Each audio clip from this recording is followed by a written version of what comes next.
అందరికీ నమస్కారం. శ్రీమాత్రే నమః. ఓం నమ శివాయ. ఓం శ్రీ సాయిరామ్. ధనుసు రాశి జాతకులకు జూలై మాసంలో 27వ తేదీ ఆదివారం తేదీ అన్నాడు గోచార రీత్యా మీ యొక్క జీవితంలో ఈ మార్పు అనేది కలగబోతుంది. ఈ రాశి వారికి ఈ రోజున మాత్రం ఫోన్ ద్వారా ఒక వ్యక్తి ఈ మాట చెప్తాడు. ఏమిటి ఆ మాట, ఏం జరగబోతుంది అనేది విపులంగా వీడియోలో తెలుసుకుందాము. ఏదైనా సరే ఒక విషయం గురించి చెప్పాలి అంటే కాస్త సమయం పడుతుంది. ఓపికగా ఎదురు చూస్తేనే మీకే అంత బోధపడుతుంది. ఈరోజు ఈ వీడియో యొక్క దినఫలాల ప్రకారం ఏ విధంగా ఉంటుంది, ఎటువంటి అనుకూలతలు ఎటువంటి ప్రతికూలతలు ఈ రాశి జాతకులకు కనిపిస్తున్నాయి తదితర అన్ని వివరాలు కూడా తెలుసుకుందాము. వీడియో మీకు నచ్చితే తప్పకుండా ఒక చిన్న లైక్ అయితే చేసి మమ్మల్ని సపోర్ట్ చేయండి. ఇక ఆలస్యం లేదండి, వీడియోలోకి అయితే మనం వచ్చేద్దాం. ఒక వ్యక్తి నుంచి ఒక ఫోన్ వస్తుంది, ఒక మాట చెప్తారు. ఎవరు ఆ వ్యక్తి, ఎటువంటి వ్యక్తి మీకు ఫోన్ చేస్తారు, ఫోన్ ద్వారా ఏ విషయాన్ని మీకు తెలియపరచాలని చెప్పి పూర్తి అంశాలు వీడియోలో చూసి తెలుసుకుందాము. అలాగే ప్రతికూలతలు అనుకూలంగా మార్చుకోవడానికి ఈ రాశి జాతకులు చేసుకోవాల్సిన దేవత ఆరాధన, పాటించవలసిన పరిహారాల విషయాన్ని కూడా సవివరంగా తెలుసుకుందాము. ఈ రాశి జాతకుల యొక్క మనస్తత్వాన్ని ముందుగా మనం గమనించుకోవాలి. వీరి యొక్క ప్రత్యేక కష్టం, ప్రతి ఒక్క బాధ కూడా సుఖంగా తీసుకుంటారు. బంధాలకి అనుబంధాలకి ప్రాధాన్యత ఇస్తారు. మేలు చేసిన వ్యక్తులను అస్సలు కూడా మర్చిపోరు, గుర్తుపెట్టుకుంటారు. కొత్త వ్యక్తులు పరిచయమైన పాత స్నేహితులను, పాత బంధాలను అస్సలు విడిచిపెట్టరు. క్రమశిక్షణతో నూతన విజయాల కోసం నిరంతరం మీరు ప్రయత్నం చేస్తూనే ఉంటారు. కానీ కొన్ని సందర్భాల్లో వీరికి క్రమశిక్షణ ఎంతో కాలం నిలవని స్థితిగతులు, పరిస్థితులు కూడా ఎదురవుతూ ఉంటాయి. కార్యరంగంలో అత్యంత దూకుడుగా వ్యవహరిస్తారు. కార్యదక్షత కూడా వీరికి చాలా చాలా ఎక్కువగా ఉంటుంది. మంచి చెడులు చూసుకున్న తర్వాతనే ఏ పని అయినా సరే మొదలు పెడతారు. ఇక వీరి యొక్క జీవిత గమనాన్ని బట్టి, వీరి యొక్క స్వభావాన్ని బట్టి మనం అంచనా వేసుకోవచ్చు. పరిస్థితులకు తగినట్టుగా చురుకుగా వ్యవహరించే స్వభావం ఈ రాశి జాతకుల యొక్క తత్వంగా చెప్పవచ్చు. అధికంగా ఈ తత్వమే ఉంటుంది. ఇక ముఖ్యంగా మనం విషయంలోకి అయితే వచ్చేద్దామండి. ఈ రోజున ఈ రాశి వారి జాతకుల యొక్క స్థితిగతులు, శుభ అశుభాలు ఎలా ఉండబోతున్నాయి, ఏ విధంగా ఈ రాశి వారికి ఉంటుంది, ఏ వ్యక్తి వల్ల వీరు మోసపోయే ప్రమాదం ఈ రోజున అత్యధికంగా కనిపిస్తుంది. అలాగే ఒక వ్యక్తి ఫోన్ ద్వారా ఈ యొక్క మాట చెప్తారు అని ఉంది కదండి. ఆ వ్యక్తి ఎవరు అంటే కనుక అతిపెద్ద సమస్య మీకు ఎదురు కాబోతుంది. తస్మత్ జాగ్రత్త. మీరు చేసే ఒక చిన్న పొరపాటు ఆలోచించకుండా తీసుకునే ఒక నిర్ణయం ఏదైతే ఉందో అది మీకు లేనిపోని అవాంతరాలను, సమస్యలను అత్యధికంగా తెచ్చిపెట్టే అవకాశం ఉంటుంది. చాలా రోజుల మీ యొక్క చెడుని కోరుకున్న వ్యక్తులు ఎవరైతే ఉన్నారో వారు మీరు చేసే అటువంటి చిన్న మిస్టేక్స్ని గమనిస్తూ ఉన్నారు. వాటిని మీకు ఎదురు బాణంలాగా సంధిస్తారు.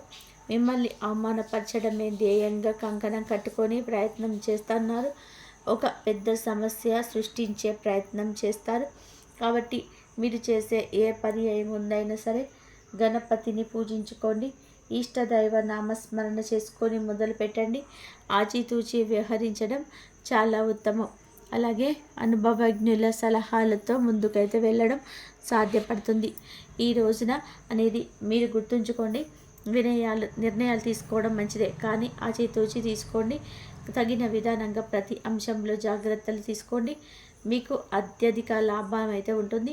ఈ రోజున ఖచ్చితంగా మీరు తీసుకోవాల్సిన జాగ్రత్తలు ఏమిటి అంటే కనుక దీన ఫలితాల ప్రకారము చూసుకుంటే కంటితో చూసేది వాస్తవం కాదు. మీ జీవితంలో గొప్ప ఏమిటి లేదా మేలు ఏమిటి ఇలాంటివి నేర్చుకుంటారు. మీ ముందరకు రాబోయే ఒక అవకాశాన్ని సద్వినియోగం చేసుకోవడానికి, ఒక అద్భుత ఫలితాన్ని పొందుకోవడానికి మీకు మేలుగా ఒక నిర్ణయం తీసుకొని అడుగు ముందుకైతే వేయండి. ఎవరు చెప్పిన మాటల్ని ఆలకించవద్దు. మీకంటూ ఒక ఆలోచన ఉంటుంది కదా, దాన్ని బట్టే నడుచుకోవని చెప్పడం జరుగుతుంది.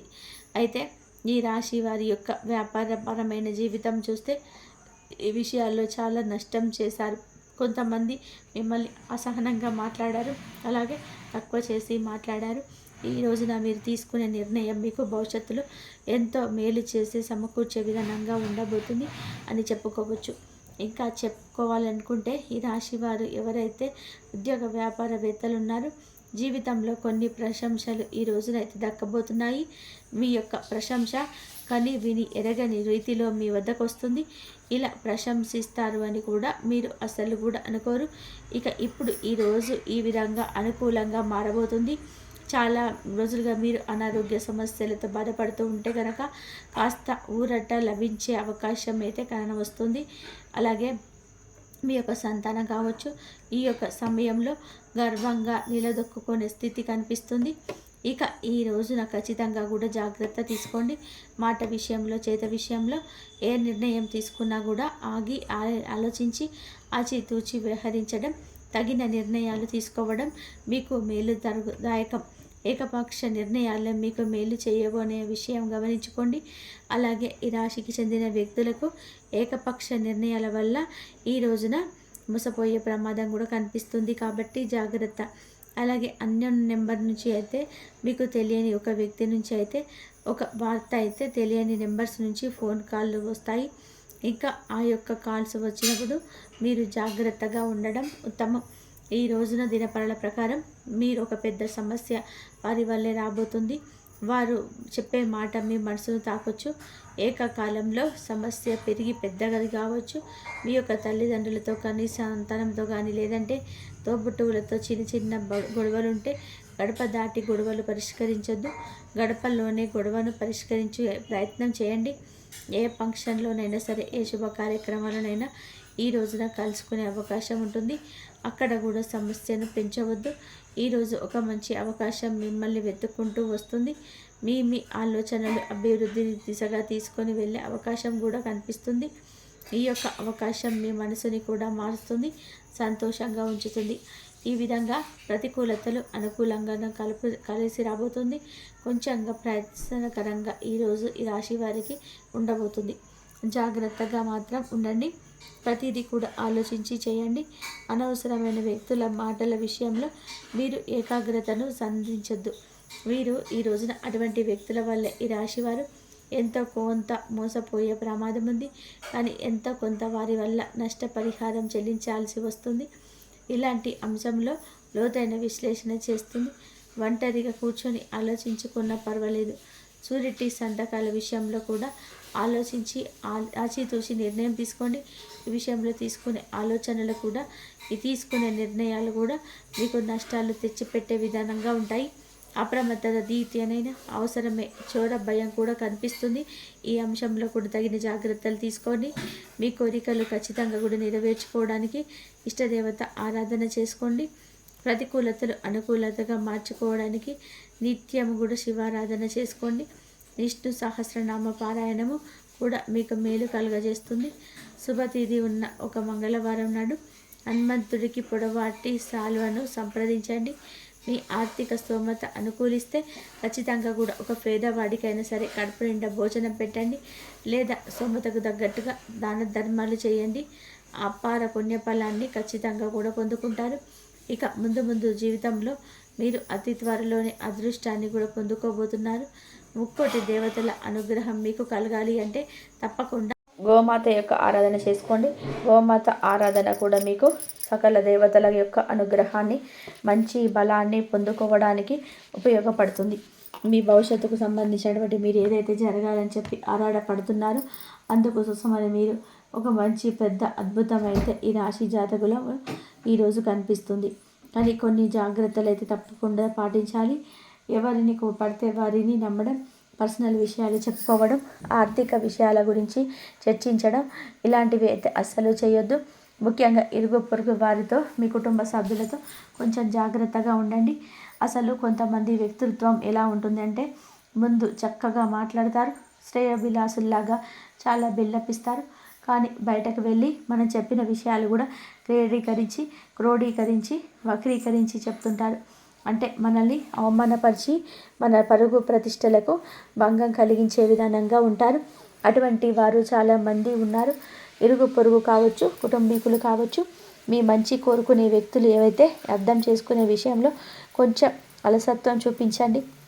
కొంచెం సమయం ఇస్తే ఎవరైనా ఏమేమి మీకు బోధపడుతుంది.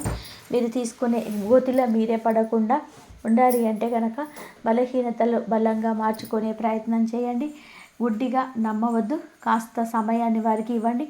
తొందరపాటుతనం, అవగాహన సరిగ్గా లేకపోవడం వల్ల ఇప్పటి వరకు సమస్యలు పొందుకున్నారు. ఈ రోజున ఈ విషయంలో కాస్త అప్రమత్తత అయితే ఉండండి. కాబట్టి దైవారాధన చేసుకోండి. దైవారాధన చేసిన ప్రతి ఒక్కరికి కూడా ఆ దైవం ఎప్పుడు తోడుగా ఉండి మీకున్న సమస్యల నుంచి, బాధల నుంచి బయటపడేసే మార్గాలు అయితే మీకు దొరుకుతాయి. ఎన్ని సమస్యలు ఉన్నా సరే ఆ బాధల నుంచి బయటపడేస్తాడు. శివారాధన చేసుకుని శివుడికి అభిషేకం చేయండి. అమ్మవారి అష్టోత్తర శతనామావళి చదువుకోండి. అలాగే కనకదార సూత్రం చదువుకోండి. లలిత సహస్రనామ సూత్రం వీలైతే చదువుకోవడానికి ట్రై చేయండి. ఎందుకంటే అలా చదువుకున్నట్లయితే ఆధ్యాత్మిక మార్గంలో మనం వెళ్తుంటే ఆ అమ్మ మనకి ఎప్పుడు తోడుగా నీడగా ఉండి మనకున్న సమస్యల నుంచి బయటపడేసే మార్గాలు చూపిస్తుంది. ఇంతవరకు చూసినందుకు ధన్యవాదాలు.